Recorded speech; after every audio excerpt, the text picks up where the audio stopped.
13.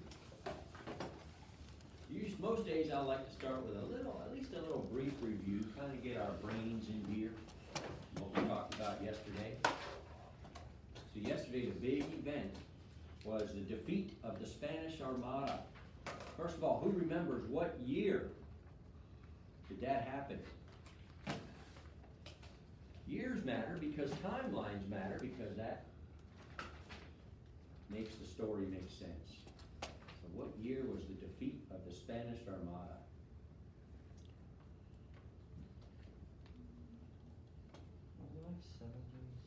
Karina? 1588. 1588. There we go.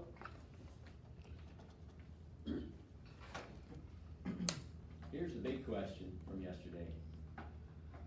What's the significance of the defeat of the Spanish Armada? I mean, we're U.S. history.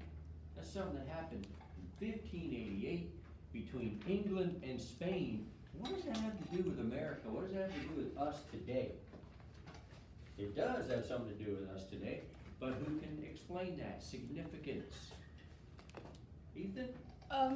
So now we adopted English culture instead of Spanish. Okay, we have the English language and culture instead of the Spanish language and culture.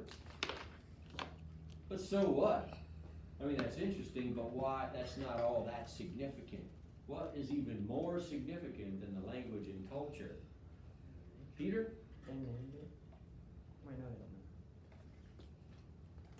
No? The religion, there we go. And of course, Spain was still Roman Catholic, and England had become Protestant because of the Protestant Reformation. 1517, Martin Luther, right?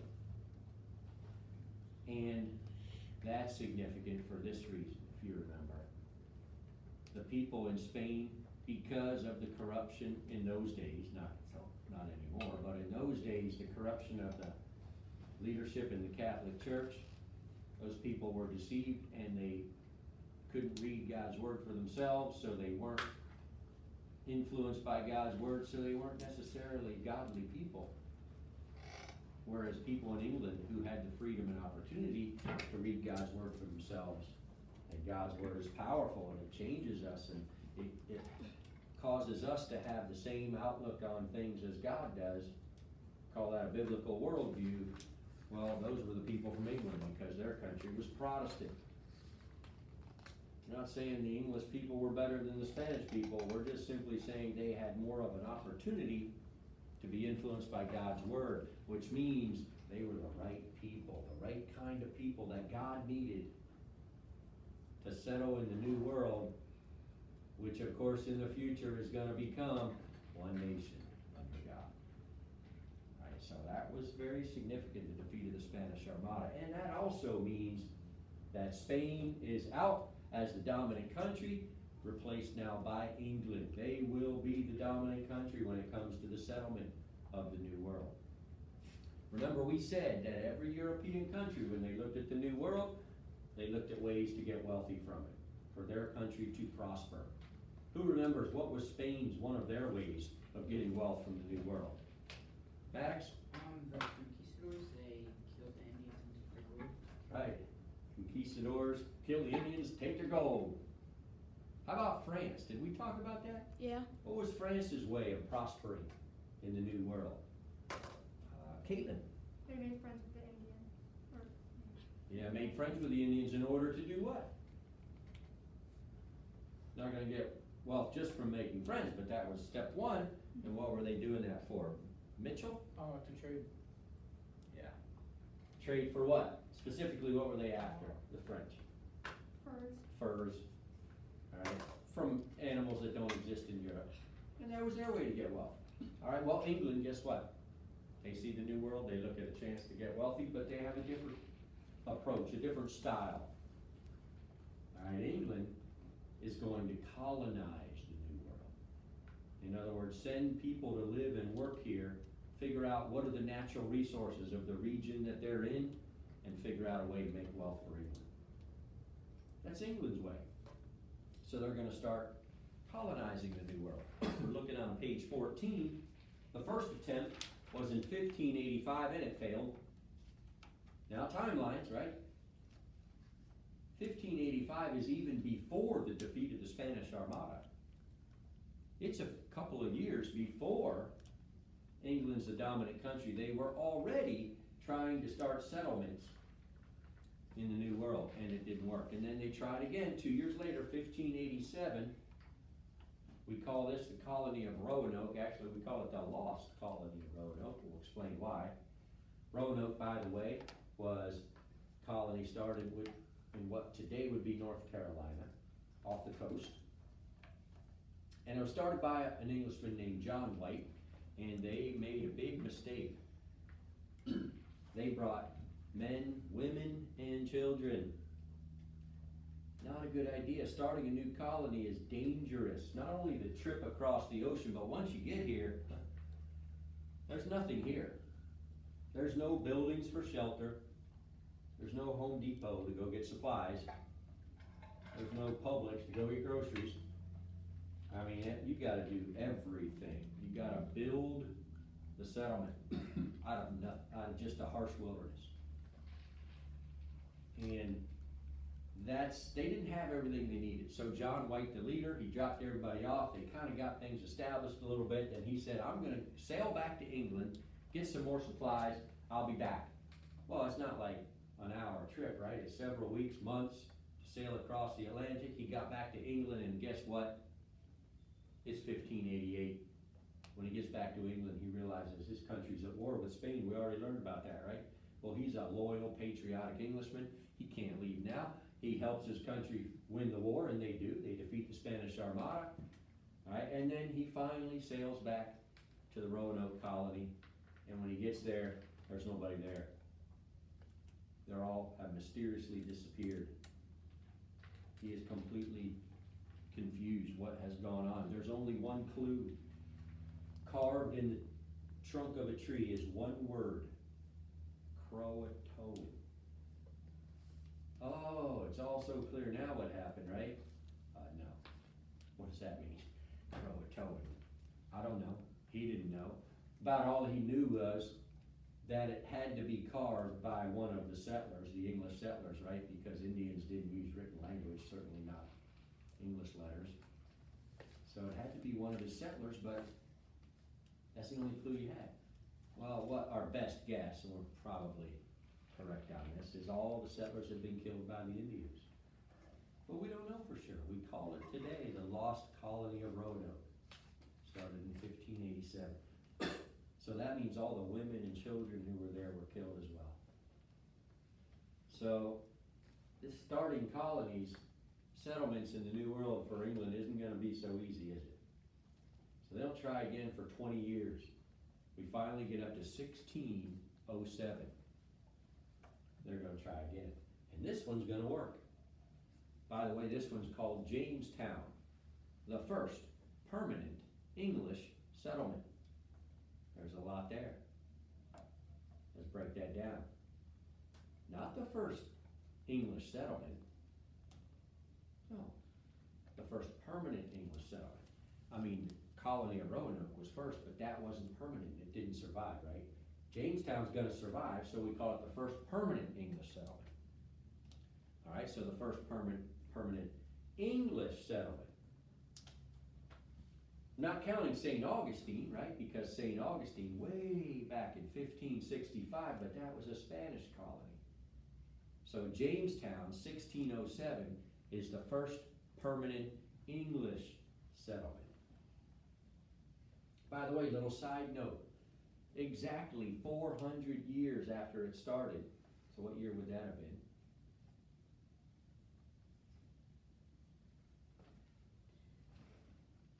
Jamestown started in 1607, so 400 years later. 2007? 2007, not that long ago, right? Archaeologists, historians found the ruins of the old original Jamestown settlement. Now it's along a river, and the levels of the river had shifted over the centuries, so it was actually buried pretty deep. And they dug it up, and they found the old Jamestown ruins, and they kind of rebuilt it as it would have looked then, and now it's a tourist place, a place you can visit, see where America started, 1607. First permanent English settlement, Jamestown, which is going to grow into the colony of Virginia, which is one of the 13 original colonies, represented by those 13 stripes on our flag, right? All started in Jamestown in 1607. But they didn't necessarily have an easy time of it. First of all, when they got here, not a very good map here, but you might be able to see, there's a little sliver of water going in from the Atlantic here. That's the Chesapeake Bay. It's actually a huge body of water. And they sailed up a river from the Chesapeake Bay, and they named the river after the King of England. It's called the James River. I crossed that river several times this summer. You've heard of King James. You've heard of the King James Version of the Bible. The Bible was translated into English while he was king, so we call it the King James Version. All right, well, the James River. They named the colony after him too, right? Jamestown, named after the King of England. After all, it's an English colony. They name it after the King of England. So Jamestown, 1607. Right away, they start running into some problems. They have problems finding clean water. They have problems with the Indians in the neighborhood, aren't real thrilled that they're here, but these settlers are here. All right, but none of those are their big problem. Their biggest problem is their own stupid system they set up to run the colony. Their system, in the history book we call it the Common Store System. Now let's think about that for a minute. The word common means it doesn't belong to any one person. Right? It's not yours, it's not mine, it's just common property. It belongs to everybody, we share it. For example, the hallway in ECS. That's not my hallway, but I can use it, can't I? It's not your hallway, but you're allowed to use it. It's a common area. It doesn't belong to anybody, we share it, everybody uses it. Now, your locker is not a common area, is it? That's your space. Nobody else has any right to your locker area. Like my desk, that's not a common area, that's my desk. All right? From the word common, we get the word community. Like, think about a community park in Fort Myers somewhere. Can you go there? Yeah, can I go there? Yeah, everybody can go there, right? It's not my park, it's not your park, it's a common area. The whole community can use it. Also, from that word common, we get the word communism, which is when a community or a country takes on an economic system where there's no such thing as private property. There's no yours, there's no mine. They share everything. Right? And there's places throughout history that have tried that. There's places in the world now that are trying communism, and you know what they all have in common, whether they're in history or current days, is they're all extremely poor. Communism never works. It sounds good because we're going to share everything, but it never works. And we're going to explain why. We're going to see why in Jamestown. By the way, on the same subject, sometimes we'll talk about current events if it fits into our lesson. Since this is an election year, there's a lot of people who are in our government currently and other people who are trying to win elections and be part of our government who like this idea of more sharing. Kind of a more polite way to talk about communism now is the word socialism. Right, where they want to share. Not so much mine, not so much yours, but we should share everything. In fact, you'll hear politicians, just listen, because between now and November, you'll hear it a lot. They're promising, if you vote for me, you'll get free college, free health care, you'll get a free place to live, free groceries, free money. This government give you money for doing nothing. All right, well, just so you know, little life lesson here, there is no such thing as free. That's silly. There's no such thing as free. It might be free to you, but somebody paid for it, right? Things don't just appear. Somebody worked for it and paid for it. There's no such thing as free. Alright, so let's go back to the Jamestown, the common store system. Here's what they meant, specifically in Jamestown. They actually had like a structure, a building, which was their storehouse, their common storehouse. And here's how it's supposed to work. All of us are settlers, and we are all supposed to work as hard as we can. Use whatever talents and abilities we have to contribute as much as we can to this settlement. Right? And all the fruits of your labor, anything you make or create or find or whatever, you put it all into this common storehouse. It's not yours just because you work for it. Get that selfish idea out of your head. It's not yours. It belongs to the community, it belongs to the settlement. Everybody in Jamestown, you put it in the common store. And then you take out of that storehouse only what you need and no more. Right? Just what you need. So you put in as much as you possibly can and take out only as much as you need. This sounds great. I think I might like this idea. Right? Because we're all in this together. Yeah. I'm kind of sick of that saying right now with the coronavirus. I know, I get it. But I don't know, I'm tired of it. That this we're all in this together thing. Maybe I have a bad attitude. Right? Or this all for one, one for all. That's what Jamestown sounds like. I love you, you love me, we're a happy family. This is warm and fuzzy. We're going to share everything. This will be just great. Except it doesn't work. How many people would it take to mess up that system? One. Just one.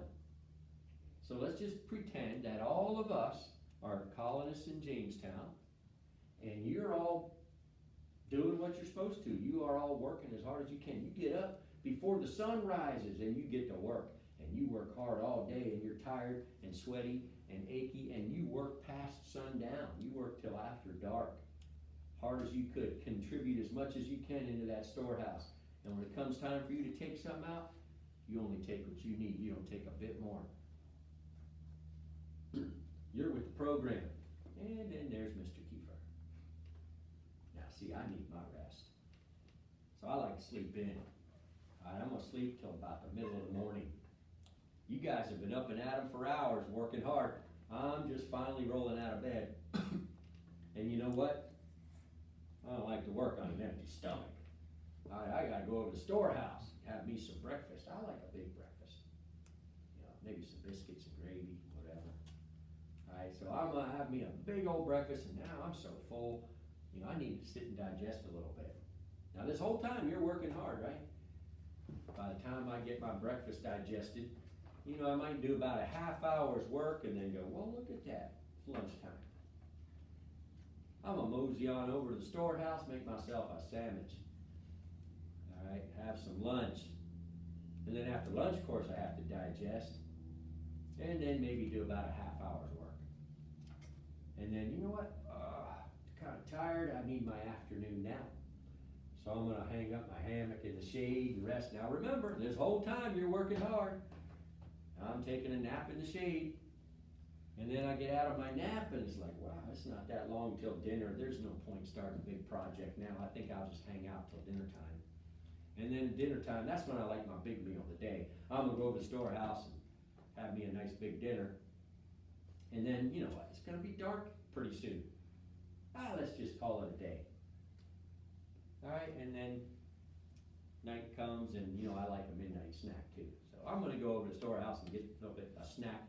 And then tomorrow I'm gonna sleep in and do the same thing. And this whole time you're working hard. I messed everything up, right? Pretty soon, you're realizing I'm eating better than you are. You're doing all the work, I'm getting fat and sassy. All right, that doesn't seem fair, does it? So you know what will happen? Pretty soon, one of you, 2 of you, 10 of you, all of you will start saying, wait a minute, why am I working so hard? And you'll start sleeping just a little longer. And during the day, you'll work maybe not so hard. And when it comes time to getting stuff out of the storehouse, you might start taking a little bit more than you need. And the more that we do that, eventually what's gonna happen? I think you can figure this out. What's gonna happen? The storehouse? It runs out. It's gonna be empty, isn't it? And it's great till it's empty. If we're all taking and none of us are putting in, this isn't gonna work. Well, guess what? That's what was going on in Jamestown. There's just gonna be another footnote in history, another failed English colony, just like the lost colony of Roanoke. But we know that doesn't happen, right? Because we already said it's the first permanent English settlement. Excuse me. Fortunately, Jamestown is saved. I forgot to show you that screen. Jamestown 1607, my bad. It's saved by this guy. Now this guy's picture's in your textbook. Who is that? John Smith. That's John Smith. You'll see him on page 15.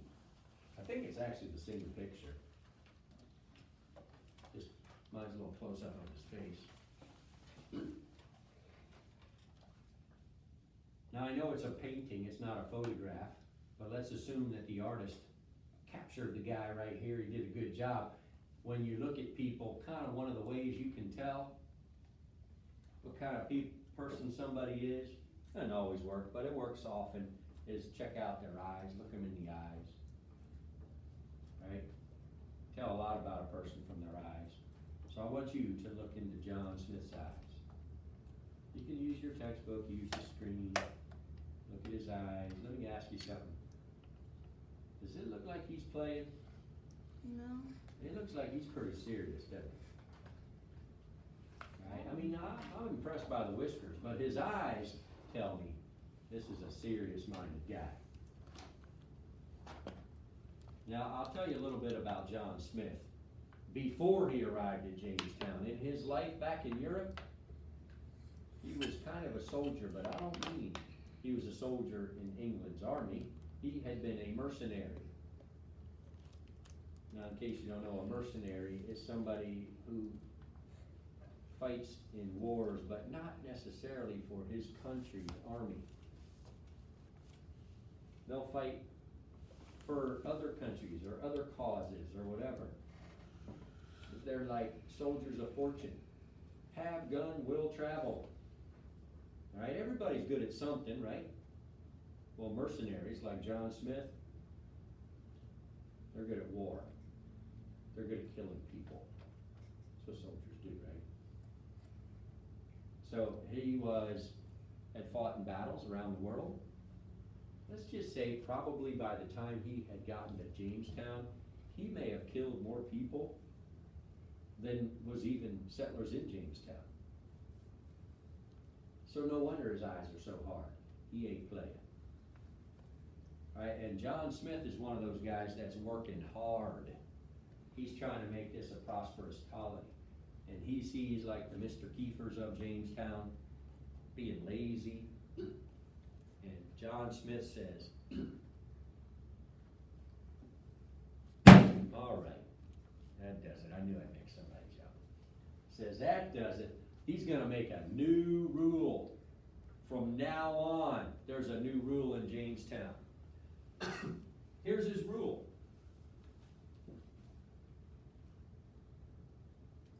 Pretty simple. John Smith says in this colony, from now on, if you don't work, you don't eat. Whoa, whoa, whoa. That's not so warm and fuzzy, is it? Whatever happened to all for one, one for all? Whatever happened to we're all in this together? I want to share everything. I like that better. That's more warm and fuzzy. Oh, John Smith, this is kind of harsh, isn't it? You don't work, you don't eat. Now, first of all, is he requiring people to work? No. No. You don't have to work. Unless you want to what? Eat. Unless you want to eat. You figure out a way to live without eating, Mr. Kiefer, you can stay in bed all day. Yeah, well, there's no way to do that, right? Gotta eat to live, so what better I do? I better get to work, right? Because I don't want to deal with John Smith. I already looked in his eyes. I know his past. Well, that's how the rest of the settlers in Jamestown were. Yes, Captain Smith. They knew he was not playing. He has made this new rule, and he himself is gonna enforce it. You don't work, you don't eat. Now, that's kind of mean and grumpy, that's not so warm and fuzzy. So let me ask you something, where do you think John Smith got such an idea? Such a harsh idea. You don't work, you don't eat. Well, that doesn't sound very loving. Where'd he get such an idea?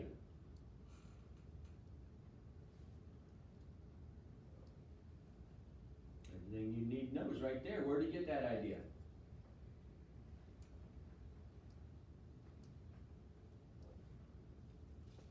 Did he make that up? Ethan? The Indians? Nope, he didn't get it from the Indians.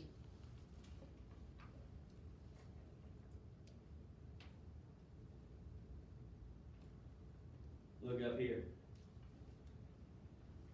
He got it from the Bible. You don't work, you don't eat. That's 2 Thessalonians 3:10. That's not John Smith's idea, that's God's idea. Maybe you or I might not think that's a very warm and fuzzy or loving idea, but it is. It's a loving idea, it's God's idea.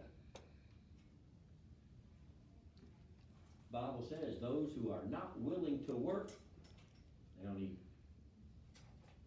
Now, we're not talking about those unable, right?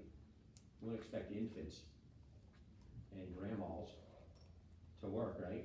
Those who are, disabled or whatever, we don't expect people that can't work, they get to eat just because they can't. We're saying if you're unable to work, I'm not able. If you're unwilling to work, you're able to, but you're too lazy. Well then, sorry, you go hungry. That's not just John Smith's idea, that's God's idea, that's biblical. And that, boys and girls, is the problem with these politicians who want free everything, whether you work for it or not. Not only doesn't it work, and it never has, and never will, but it's unbiblical. It's not how it's supposed to be. Alright, we're supposed to earn. By the way, it makes us feel good about ourselves. There's dignity in work. You feel like you've accomplished something. You feel like you have earned your meal, your possessions, your home, your vacation, whatever it is you spent your earnings on, right? You've earned it. There's a good feeling from that. We should not deprive people of that dignity by allowing them to get by without working. Not only is that not helping them, that's robbing them of their dignity. And it's unbiblical. So the good news is John Smith saved Jamestown from ending early. Right? He saved the colony with his you don't work, you don't eat rule. But that doesn't mean the suffering in Jamestown was over. In fact, if you look on page 16, the winter of 1609 and 1610 was a hard winter, long, very cold, difficult time in Jamestown. Now think about that, they've been there 2 years, right? Got there 1607, 2 years later, the winter of 1609, 1610. What do they call that winter? The men who were there named it. What did they call it, Maddox? The starving time. The starving time. Good name for it. Get this. By 1609, Jamestown, there were about 600 men. Remember, it started at like 100 in 1607. But they kept getting new shiploads of men over the next couple of years. So by that winter, they started with 600 men. When winter hits in 1609 and spring comes in 1610, how many men were still alive? Oh, Woo! What? 60. 60. Started with 600. In one winter, they were down to 60. You do the math. That means 540 of them died of starvation. Only 60 of them remained alive. That's 9 out of every 10 men died. That's a rough winter.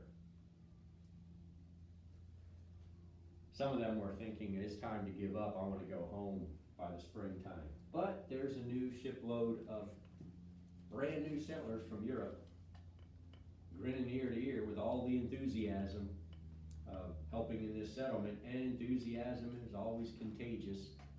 Alright, so they decided to stick it out and try to make a go of it, and Jamestown continues, but we already knew that, right? Because we said it's the first permanent settlement, so that was a rough winter.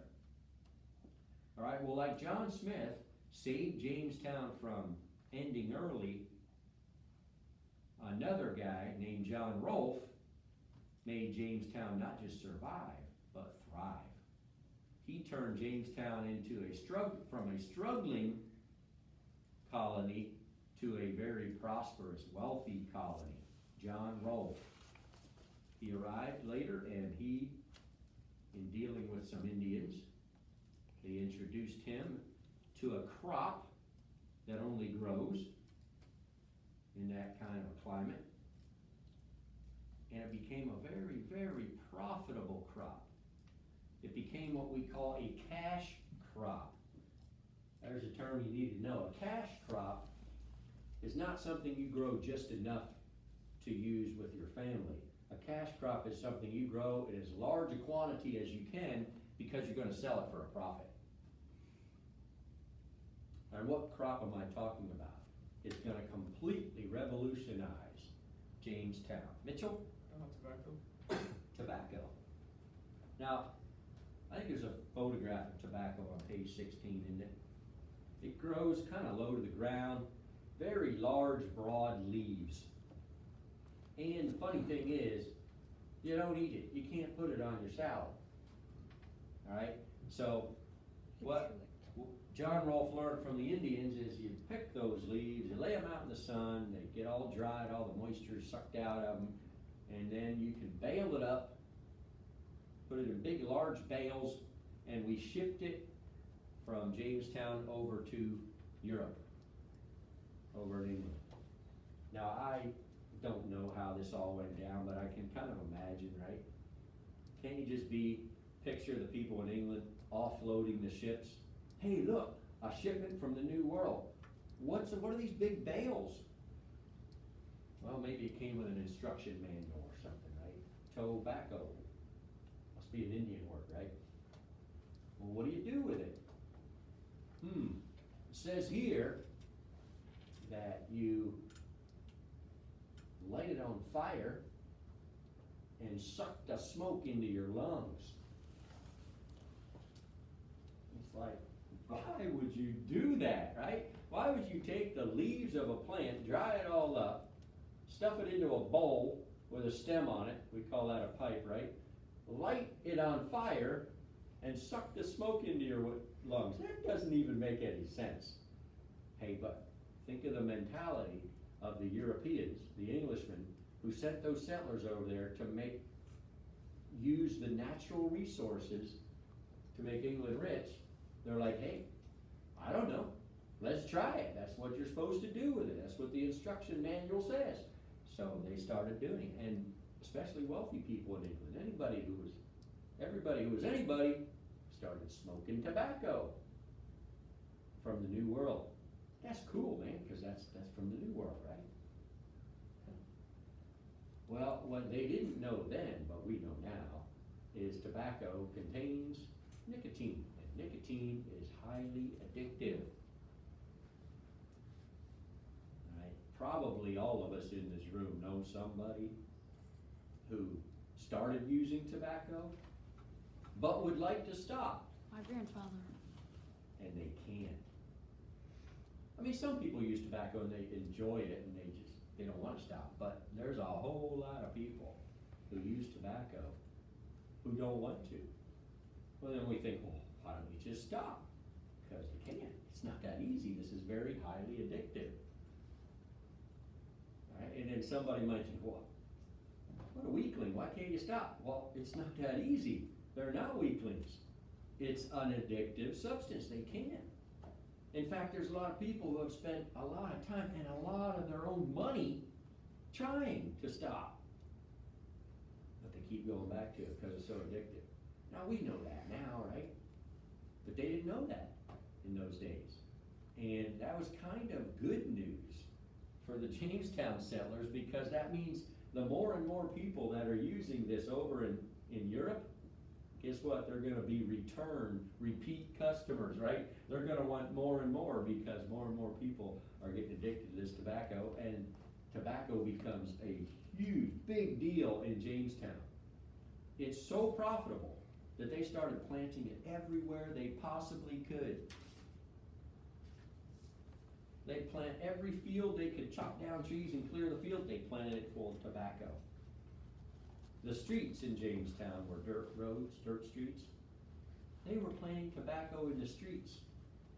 There was hardly anywhere to walk, because every open patch of dirt they would plant tobacco, because it was so profitable. They literally had to pass a law in Jamestown requiring people to plant some crops for food, so they could eat. All right, they couldn't sell the food for much, but the tobacco they could make money, so they're planting tobacco everywhere.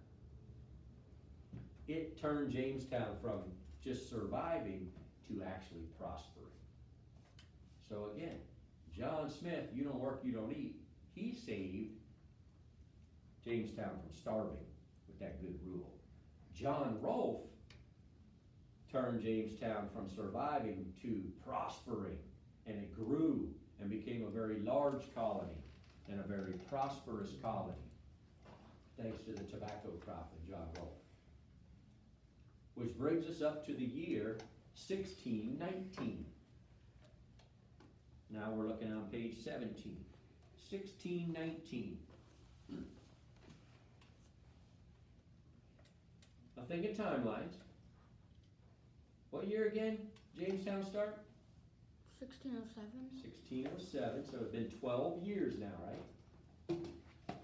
And they're thriving. It's gonna survive. The first permanent English settlement. Permanent, we know it's gonna make it. Thanks to John Smith and John Rolfe, Jamestown's doing great. 1619, 3 important things happened in Jamestown in 1619. First thing is a new group of people arrive. And this one's good news. The new group of people are women. The first 12 years of Jamestown, it was only men, because they learned from the lost colony of Roanoke how dangerous the New World could be. Well, now after 12 years, they got things safe, it's established, they've got good relations with the Indians, they got safe dwellings and everything, so they're starting to bring women over to Jamestown, and children. Now think about what that means. England is now looking at the New World in a whole different way. Instead of just as a place to go and work and profit, they start looking at the New World as actually a place to live, a place to raise your family. Oh, that changes everything, doesn't it? Are there going to be more people from England that come to the New World to raise their families after that? Yeah, tons more. That's how we got here. All right, so 1619, first women arrive in Jamestown. That's the good news. Bad news. Another group of people arrive in Jamestown for the first time in 1619, and that's Africans. Difference is, they're not here on their own free will. They were brought here against their will as indentured servants and slaves. We'll explain the difference later, but they're basically here as slaves. And 1619 kind of marks the beginning of the evil of slavery here in America. It's not hard to figure out the motivation why they wanted slaves, right? Because remember, tobacco is a cash crop. It's very profitable. The more you grow, the more money you can make. But as one person, I can only plant and tend and harvest so much tobacco. So I was limited in how much money I could make. But if I had some slaves to help me with the work, I could plant and grow and sell even more tobacco and get even wealthier, right? So that was the motivation behind bringing slaves into Jamestown. The beginning of the evil of slavery in North America. and in our country. But I said there's three big things that happened in 1619. Good news, women arrived. Bad news, they start slavery. And then one of the pillars of American greatness. If you look on page 17, you'll see in broad, in bold print, the Virginia House of Burgesses. That's just a fancy way of saying this was America's first representative government. Now stop and think about that, what that phrase means. Representative government. That means in 1619 in Virginia, in Jamestown, the House of Burgesses, they started choosing people from in their community to be the leaders who would make decisions on behalf of everybody. Representative government. Think about your student senate. All of you 8th graders chose classmates to be your representatives, to go to the student senate meetings and make decisions on behalf of everybody in the 8th grade. That's representative government. And do we still do that in America? Yeah, big time, right? That's what all these elections are about. We, Americans, are choosing our leaders. They're just other people just like us. Right? We choose them and we give them the responsibility of making decisions on behalf of all of us. That's called representative government. That is one of the pillars of American greatness. When and where did it start? Jamestown, 1619, Virginia House of Burgesses. So that's a big year, wasn't it? 1619. Any questions on Jamestown, 1607? First, permanent English settlement. Eventually it's going to grow and be known as the Virginia Colony, one of the 13 original colonies, each one represented by one of the stripes on our current American flag that you pledged allegiance to this morning. All right, open up your activity books.